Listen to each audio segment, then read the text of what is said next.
Now, Democratic Congressman from California, Khanna, member of the House Oversight Committee, and I have a new mic so everyone can hear me a little bit better now. Congressman, thank you very much for being here. Why are you not in the House right now hearing testimony from James Biden? Well, we know that nothing is going to come of that. I mean, the Republicans have been on a total fishing expedition. There's not a single piece of evidence linking this to Joe Biden. Their own caucus does not want to do anything with this. And I think this is going to be the final nail in the coffin. They need to move on. Have you heard anything in the course of these investigations that has given you any pause? No.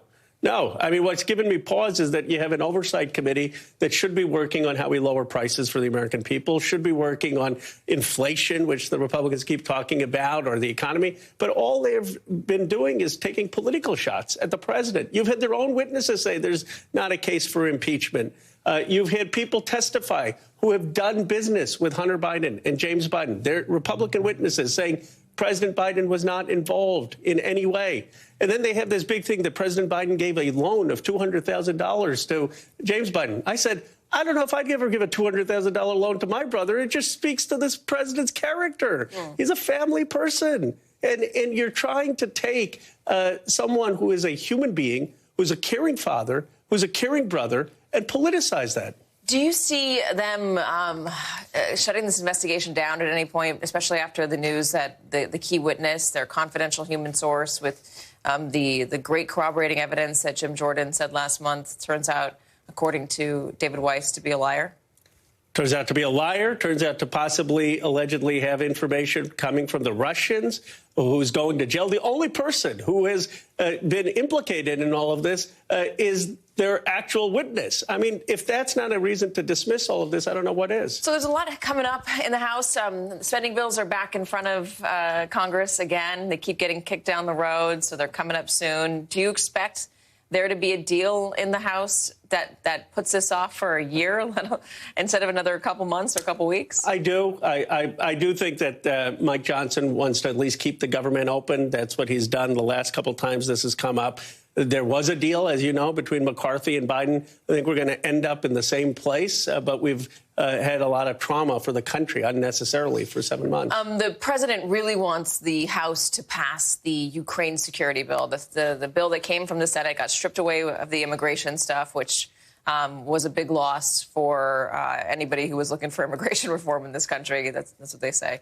And now it just has the security stuff. Do you expect that House Speaker Mike Johnson is going to take that up? Do you expect that his position on Russia has changed at all now that he's a member of the Gang of Eight and is getting the most secretive information you can about what's going on around the world? It should have changed. I mean, here's what's sad. It would pass with 300 votes, aid to Ukraine. And can you imagine that you have a Republican Party where you've got Putin marching into Ukraine, taking territory, assassinating a political opponent, and you've got the Republican Party saying, no, let's be weak on Russia, let's not do anything? I mean, this is a matter of life and death for Ukraine, who have struggled so desperately, so hard over the year and a half. In 2 months, their artillery would run out, and we'd basically be handing Putin Donbass, Odessa, Luhansk. Even if you believe there should be negotiation with Putin, you've got to arm Ukraine. Has the Alexei Navalny death changed anything, changed any of the conversation, the discourse? I don't know how much of an impact it has had on some of the extreme Republican caucus members who don't want to do it, but among members on the Armed Services Committee, where I serve, on the China Select Committee, where I serve, yes, it has. Because people in the China Select Committee realize that if we don't stand up to Putin, how are we going to stand up to Xi Jinping? And what are we going to say to Xi Jinping if he invades Taiwan? We'll give you a corner of Taiwan, and that's fine, and then we'll leave? Of course not. And that's so the serious Republicans get it. It would have 300 votes, and that's why Johnson should put it up for a vote. Congressman Khanna, thank you. It's always good to have you in person.